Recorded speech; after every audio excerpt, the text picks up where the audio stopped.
5 লাখেরও বেশি টাকা খরচ করে প্রিন্স সিনেমার জন্য আলাদা একটা মেশিন গান তৈরি করে সারা ফেলল প্রিন্সের পরিচালক। হাতে পিয়ানোর মতো ডিজাইন, চোখে সানগ্লাস, লম্বা চুল। শাকিব খান যেন আসলেই হয়ে উঠেছেন এক আধুনিক অ্যাকশন প্রিন্স।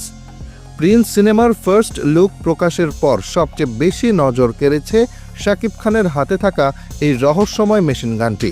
দেখলেই বোঝা যায় এটা সাধারণ কোনো অস্ত্র নয়, একেবারে Hollywood style, steampunk vibe, পিয়ানোর কিবোর্ড ডিজাইন। সোশ্যাল মিডিয়ায় ঝড় উঠে গেছে। কেউ বলছে এটা এআই দিয়ে বানানো, কেউ বলছে শুধু গ্রাফিক্স, আবার কেউ বলছে এটা সত্যিকারের অস্ত্র। কিন্তু প্রিন্স সিনেমার টিম থেকে নিশ্চিত করা হয়েছে এই পিয়ানো টাচ মেশিন গানটি পুরোপুরি কাস্টমাইজ করে বাস্তবে তৈরি করা হয়েছে। শুধু তাই নয়, এই বিশেষ অস্ত্রটি বানাতে খরচ হয়েছে প্রায় 5 লাখ টাকারও বেশি। একটা সিনেমার জন্য আলাদা করে এমন ইউনিক অস্ত্র বানানো বাংলা সিনেমায় সত্যিই বিরল ঘটনা। এতে বোঝা যায় প্রিন্স সিনেমাটি কতটা বড় বাজেটে তৈরি হচ্ছে।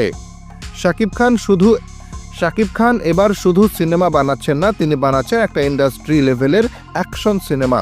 বিদেশে শুটিং, হাই লেভেল অ্যাকশন দৃশ্য, বিশাল সেট আর ইউনিক অস্ত্র, সব মিলিয়ে প্রিন্স হতে যাচ্ছে বাংলা সিনেমার গেম চেঞ্জার।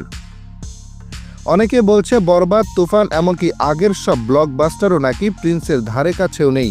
শাকিব খান মানে রেকর্ড ভাঙ্গা, আর প্রতিবারের মতো এবারও মনে হচ্ছে তিনি নিজেরই আগের সব রেকর্ড ভেঙে নতুন ইতিহাস গড়তে যাচ্ছেন।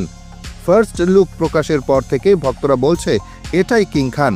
এই ঈদে বক্স অফিসে কাঁপাবে প্রিন্স। একটা সিনেমার জন্য 5 লাখ টাকার কাস্টম অস্ত্র, এমন ইউনিক ডিজাইন আর শাকিব খানের ভয়ঙ্কর লুক, সব মিলিয়ে প্রিন্স যে বড় কিছু আনছে তা বুঝতেই পারছেন সবাই।